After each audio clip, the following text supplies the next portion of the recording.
तो अगर 1738 में इस इंसान ने ये प्रिंसिपल नहीं दिया होता तो आज शायद एरोप्लेन्स डिस्कवर नहीं होते। तो ये कहानी है डैनियल बर्नौली की, जिसे बचपन से ही फिजिक्स और मैथमेटिक्स में बहुत इंटरेस्ट था, पर उसकी फैमिली ये कभी नहीं चाहती थी कि डैनियल इस फील्ड में अपना करियर बनाए, क्योंकि उस समय साइंस को एक बहुत ही फाइनेंशियली अनस्टेबल करियर माना जाता था। और इसी वजह से उन्होंने उससे पहले तो बिजनेस पढ़ाया और फिर मेडिसिन।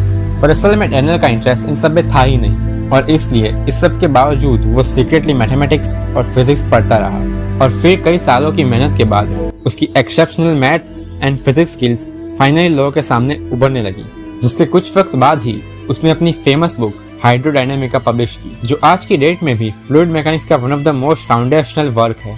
और इसी बुक से हमें मिला वो प्रिंसिपल जिसपे आज आधे से भी ज्यादा एरोडायनेमिक्स टिकी हुई है। तो सिंपल वर्ड्स में ये प्रिंसिपल कुछ ऐसा कहता है कि जैसे जैसे एक फ्लूइड की स्पीड बढ़ती जाएगी उसके साथ ही उसका प्रेशर कम होता जाएगा।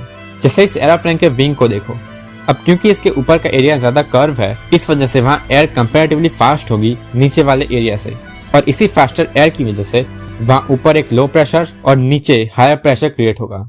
और अल्टीमेटली इसी प्रेशर डिफरेंस की वजह से उस प्लेन पे एक अपवर्ड फोर्स या लिफ्ट लगेगी, जिसकी वजह से वो उड़ पाएगा। और इसी प्रिंसिपल का नाम है